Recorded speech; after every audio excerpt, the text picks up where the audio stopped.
back to my channel. This is Dr. J. I'm glad to have you all back here today. Jërë ngeen jëf, maa ngi la ñuy sant bu baax a baax di leen gërëm di leen jaajëfal di wax ne mujjantali vidéo bi comme niñ ko baaxee di def rek dina nekk ci kàllaama wolof.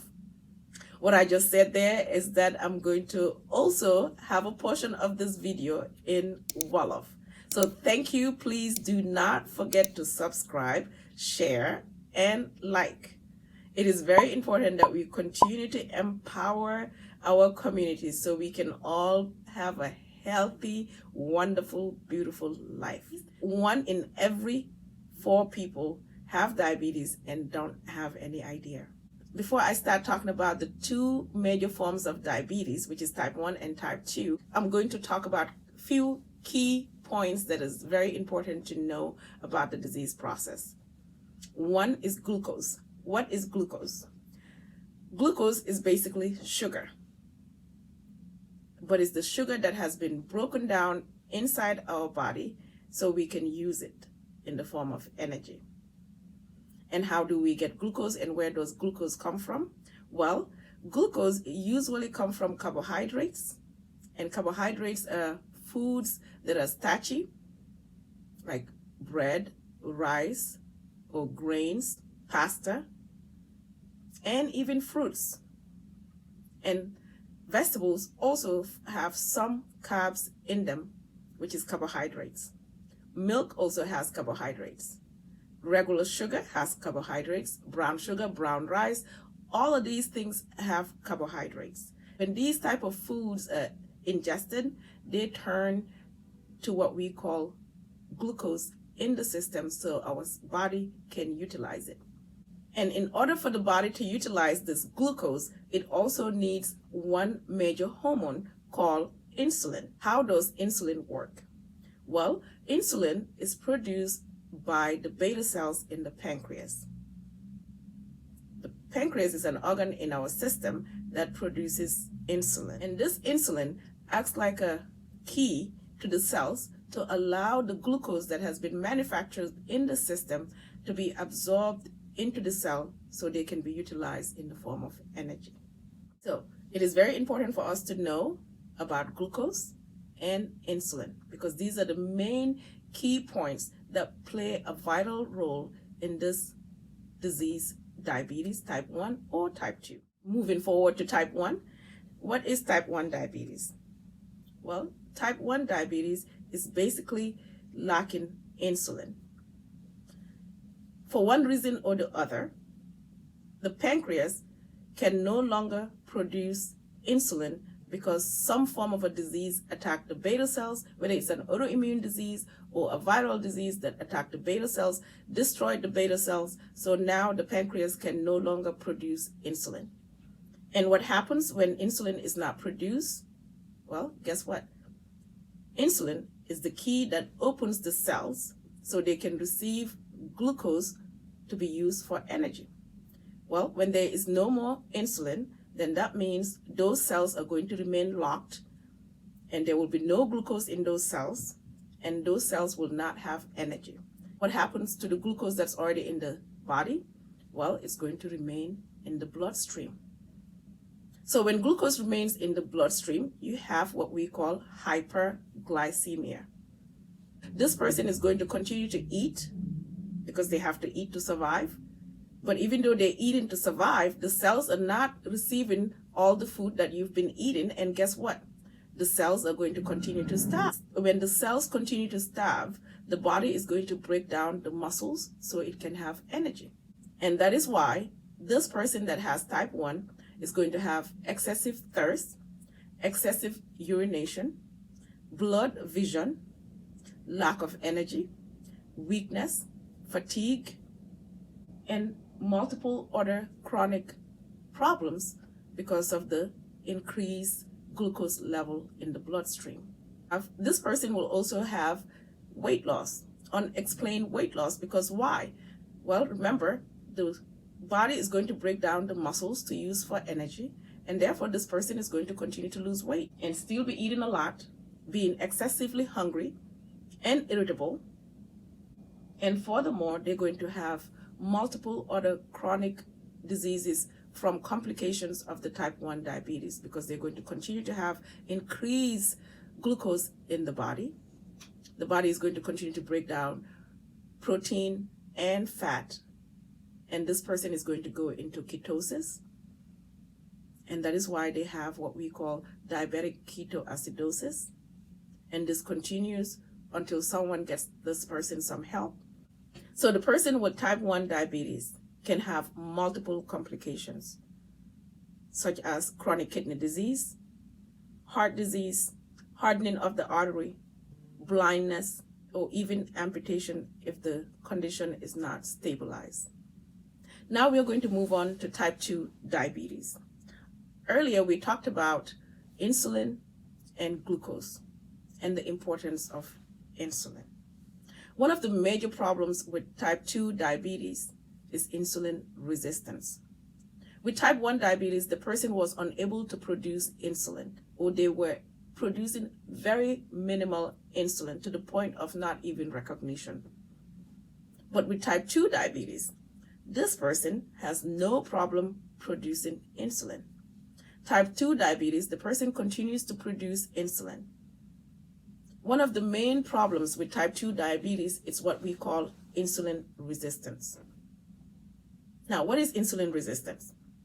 In simple terminology, the way I can explain it is that insulin is the key that opens the cells, so glucose can go into the cells and the cells can use it for energy.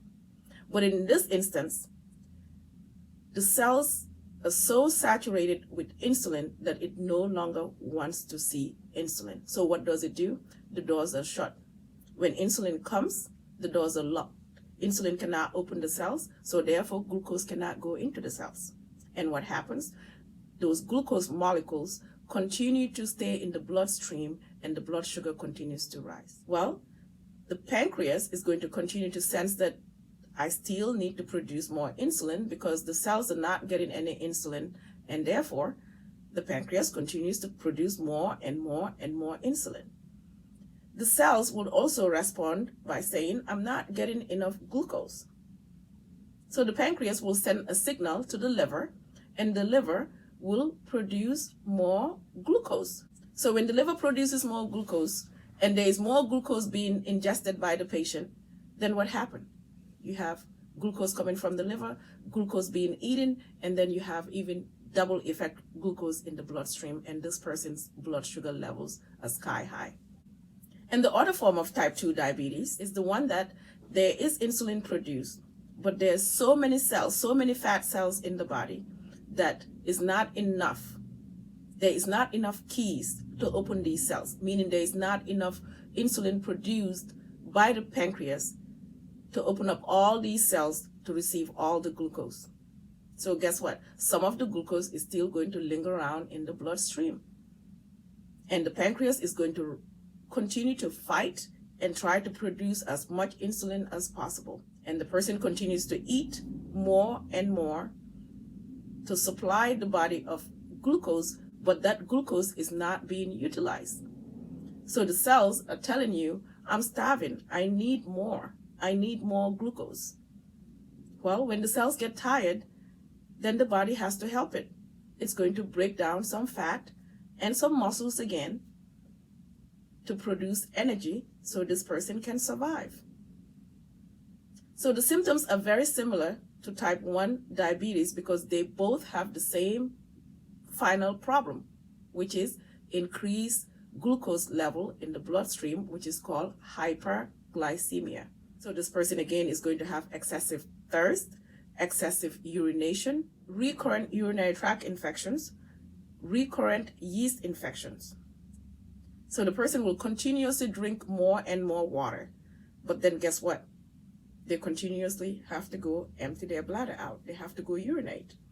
They get fatigued, tired, lack of energy, don't feel like doing much because they cannot stand up for much. And the complications again are very similar. Coronary artery disease, kidney disease, you name it. A lot of complications can arise from it. The one thing that I wanted to also address is the theory that people that are fat are the ones that are diabetic. No. you have both types of diabetics. You have people that have gained weight or people that are skinny. And most people also think if you're fat, you're going to be diabetic. But it's the reverse way around. It is not that you are fat, that's why you don't have enough insulin. Sometimes because there is too much insulin production that causes people to gain weight. Because insulin, what it does, like I said on my previous video, insulin is a herder. Insulin allows you to accumulate more fatty tissue, more fatty cells around your gut area, around your major organs. Insulin is a major problem in type 2 diabetes because the more insulin is produced, the more likely that this person is going to gain weight, the more likely that this person is going to have other medical problems like heart disease, kidney disease, neuropathy, meaning numbness, even erectile dysfunction, Alzheimer's disease, dementia, inflammation. So insulin is a major problem. These are the two main types of diabetes, and I'll be more than happy to discuss in another video what we can do to prevent the disease or help us have a normal, healthy lifestyle even with the diagnosis of the disease.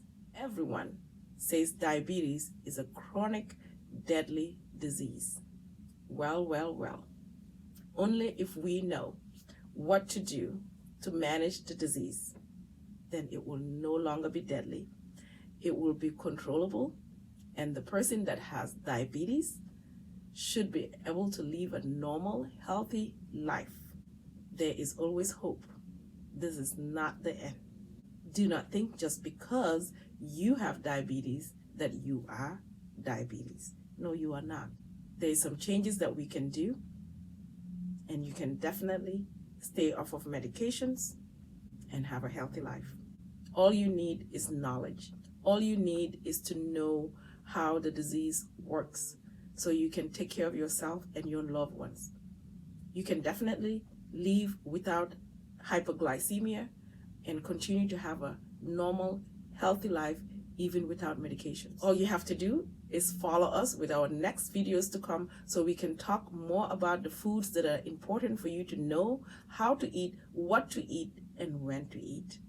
Like we always say, you are what you eat. You are what you eat, and we should not just be alive to eat, but we should eat to stay alive. And therefore, if you are eating to stay alive, you cannot poison yourself, meaning you have to watch what you eat. Thank you for watching. I hope you will like and share and spread the knowledge within your community because knowledge is power.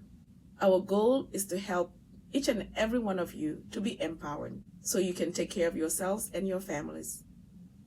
Until then, stay safe and share and like and subscribe. Thank you for watching. Man la Dr. J ma dellu si waat rek bëggoon a waxtaan ak yéen si lii nga xam ne moom la ñuy wax diabetes nag mooy feebari suukar soo xam ne ñaari fànn la. Benn bi ñu koy ooyee type 1 diabetes, beneen bi ñu koy ooyee type 2 diabetes. Balaa may dugg si waxtaan wi am na ñaari mbir yoo xam ne bëggoon naa ko waxtaanee li nga xam ne moo méngoo ak feebar bi. Benn bi ñu koy wax glucose, beneen bi ñu koy wax insulin. Lan mooy glucose?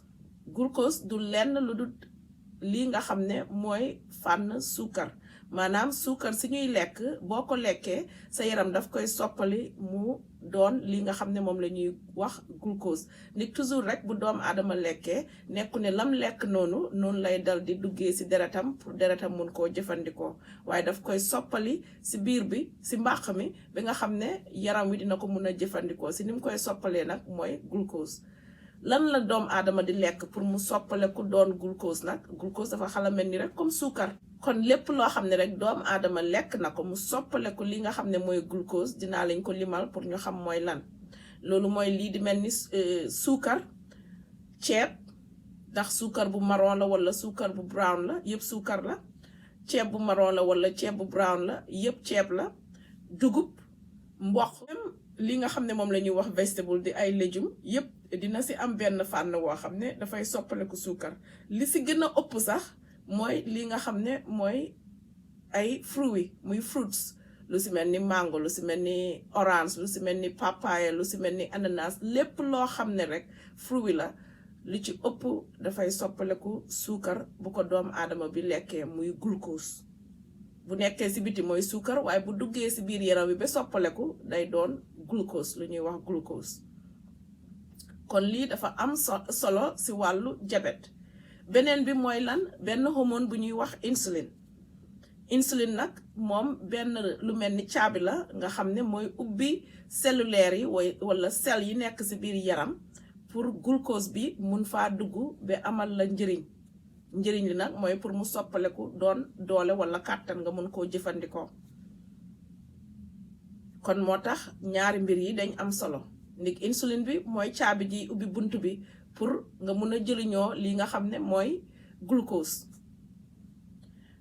kon léegi dinañ commencé waxtaanee li nga xam ne mooy type 1 diabetes mooy diabète wala feebari suukar bi nga xam ne benn fànn bi type 1 bi mooy bi nga xam ne doomu aadama bi amut lenn si li nga xam ne mooy insuline mooy caabi ji war a ubbi cellulaire bi lu ko waral mooy benn doomu aadama bi dafa am benn jàngoro joo xam ne moo dem xeex ak lii nga xam ne mooy pancréas bi waroon a génnee insuline bi ba nga xam ne pancréas ba li ci newoon ba war a génnee insuline bi dee na amatul njëriñ amatul doole mënatut a génne benn insuline pour doomu aadama boobu jëriñoo ko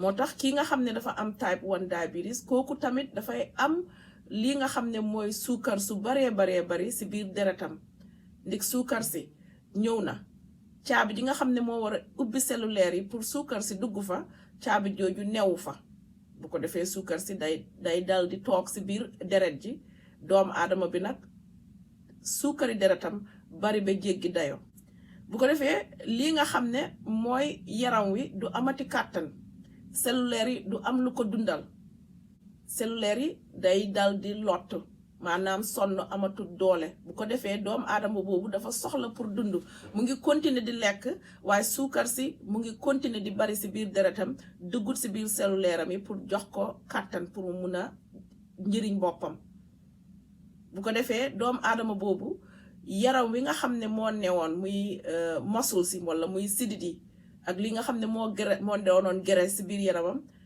yaram wi nag dafay jéem a ut lu fagaree boppam ba jàppale boppam bu ko defee yooyu nga xam ne mooy graisse ak muscle da koy dal di jël di ko jëriñoo pour def ko énergie wala muy kàttan loolu moo tax doomu aadama bi nga xam ne dafa am diabète bi nga xam ne moom la ñuy wax type 1 borom day dal di jeex lool sax te lu ci bari nag si ñi nga xam ne dañ féetoo xale ñoom lay faral di dal am na ñu koy am suñ magee waaye li si ëpp suñ féetoo xale la léegi borom li muy yëg si yaramam bokk na ci di naan rek te teya màndi di tuur ndox rek mooy dem si wanag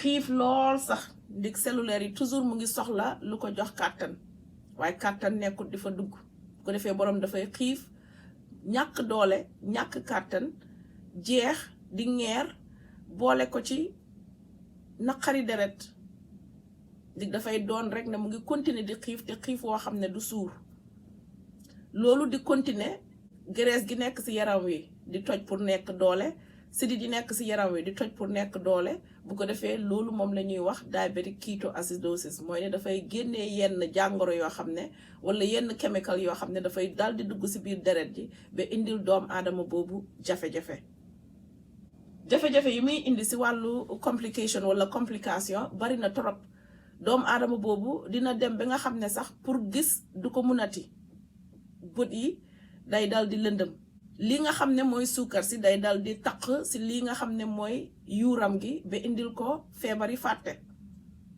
dina taq si lépp loo xam ne rek ràkkool la fu deret ji war a jaar ba indil ko li nga xam ne moom la ñuy wax feebari xol wala feebari deret ba suñ mbokki góor yi dina lañ indil li nga xam ne moom la ñuy wax yoom dina yéegal tamit li nga xam ne moom la ñuy wax tension yenn yi sax doomu aadama mun naa dem ba manqué ay cëram nit dañ koy am pour dagg surtout malaa bu dee dafa am yenn feebar yi kon kii li muy jànkuwanteel si wàllu jafe-jafe bari na lool.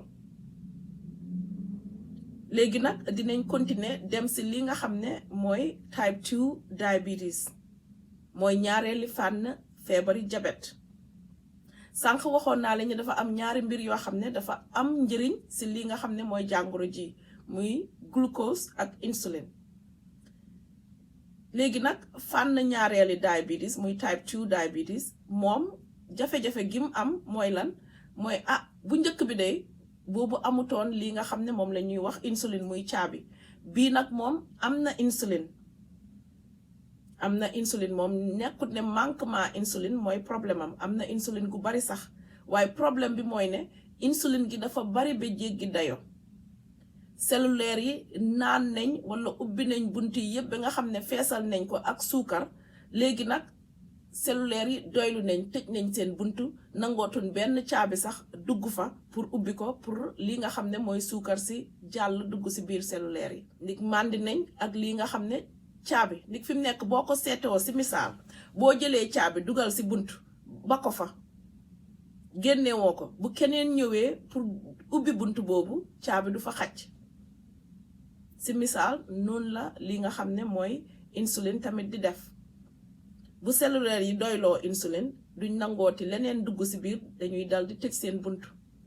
bu ko defee nag suukar si des si biir deret gi di gën a yéeg di gën a sonnal doomu aadama. li nga xam ne mooy pancréas bi moom it muy yaakaar ne dafa war a gën a indi lii nga xam ne mooy insulin dafa war a gën a defar insulin muy continuer di def insulin waaye insulin bi di gën a bari si yaram. loolu du tere lii nga xam ne mooy cellulaire yi ñoom seen bunt tëju na waaye ñu ngi continuer di soxla kàttan ndi kàttan mënatu faa dugg.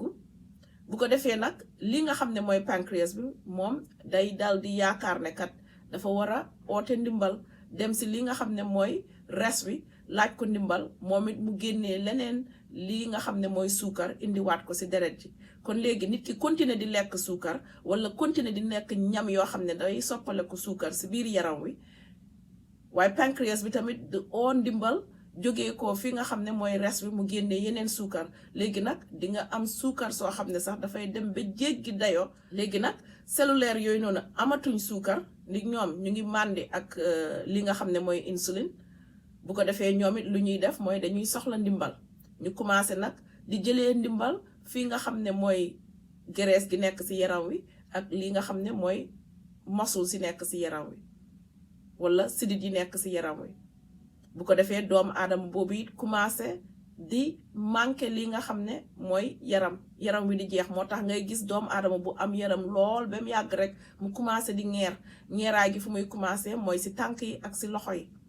moo tax kii nga xam ne dafa am diabète muy type 2 diabetes muy am lii ñu mel. léegi nag suukar si continuer di egg si biir deret yi doomu aadama boobu ba nga xam ne fi mu nekk doomu aadama bi xamatut si lum ne. ndik doomu aadama bi dina commencé di tuur ndox toujours mooy muy dem di saw muy naan rek di naan donte woon ne naan na ba sonn waaye du tere mu mel ni ku doylu wut ndox. te boroom lu muy gën di bugg si ndox sax mooy ndox yi nga xam ne dafa xala saf suukar. mu boole ko di ñàkk kàttan di sonn ba nga xam ne sax bët yi mun naa lëndëm. xel mi tam mun naa xala mel ni luy fàtte di naax. li nga xam ne mooy tànk yi ay loxo yi mun naa commencé di jam. mun naa dem ba sonnal doomu aadama bi dem si yeneen complications bu dee ne kii joxuñ ko ndimbal walla bu dee ne kii dimbalewuñ ko dina dem ba nga xam ne mun naa ñàkk li nga xam ne mooy njëriñi ñaari ñebbe yi nekk ci ginnaaw muy kidney muy rein dina dem ba loolu indil ko jafe-jafe. tension dina ko indil jafe-jafe. li nga xam ne mooy feebari bët dina ko indil jafe-jafe. feebari xol dina ko indil jafe-jafe ndik suukar soosu dafay dem taq si li nga xam ne mooy ràkkol yi ba tax ràkkol yooyu am problème pour jàllale deret. kon suñ mbokki góor yi ñoom dinañ si dem ba am li nga xam ne mooy feebari yoom.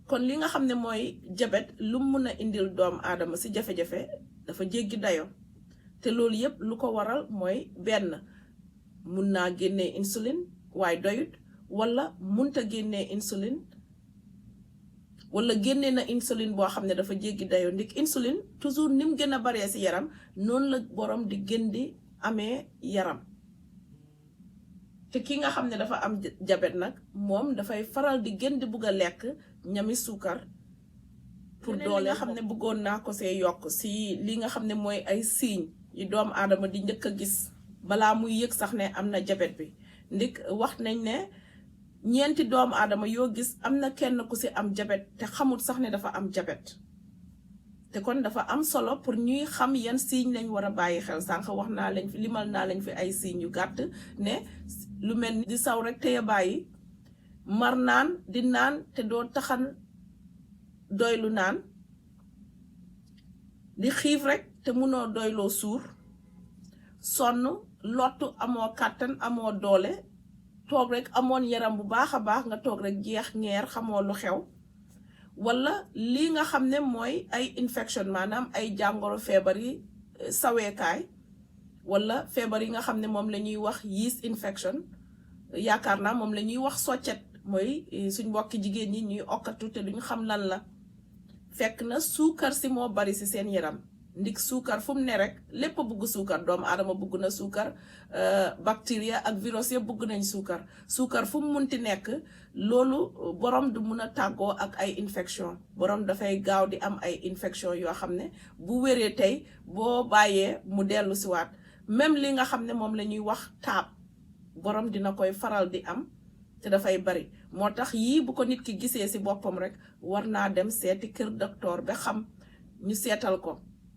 te it bari na ñu si am li nga xam ne mooy diabète buñ ko xoolee duñ gaaw a gis suukar si deret ji waaye fekk na borom am na lu ñuy wax insulin resistance kon dafay baax ñi nga ñuy xool si ay docteur ñu xam bu baax a baax yan signe la ñuy xool ak naka la ñuy xoolee deret ji ba xam bu dee suukar bariwut it mën nañoo xool yeneen fànn ba xam ndax danga am li nga xam ne moom la ñuy wax insulin resistance kon maa ngi la ñuy sant bu baax a baax di leen jaajëfal di leen gërëm di ñaan pour ngeen partager li nga xam ne moom lañ fi jot bokk ak yéen bokk lañ ko ak seeni mbokk ndax ñu mun lañoo aar si yenn jafe-jafe yi nga xam ne mooy feebari diabète muy feebari diabetes nekkut feebar boo xam ne feebari deeyaale la waaye nekk na feebar boo xam ne képp ku ko am rek waroo ñàkk yaakaar gumal ne boo continuer di ñu déglu di topp li nga xam ne moom lañ nar a waxtaanee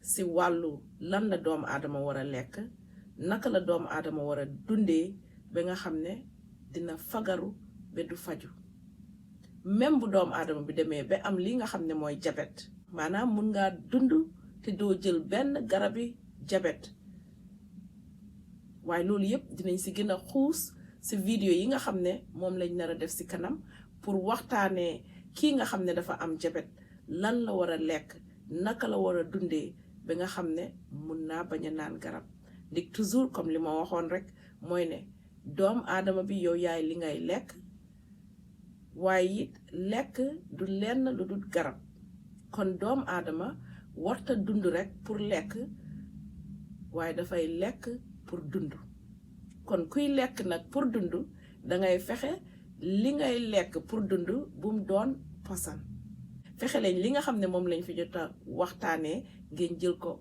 bokk kook seeni mbokk ak seeni ñoom kon ñu ngi la ñuy wax jërë ngeen jëf wasalaam ba beneen yoon incha allah bu lañ fàtte nag pour ngeen partager ko subscribe mooy ne ngeen abonné ba keroog ñuy tase ndax ñu mun a aar suñ bopp ndik fagaru moo gën faju kon jërë ngeen jëf maa ngi la ñuy sant bu baax di leen ñaanal yàlla te di sàkku si yéen it ñaan jërë ngeen jëf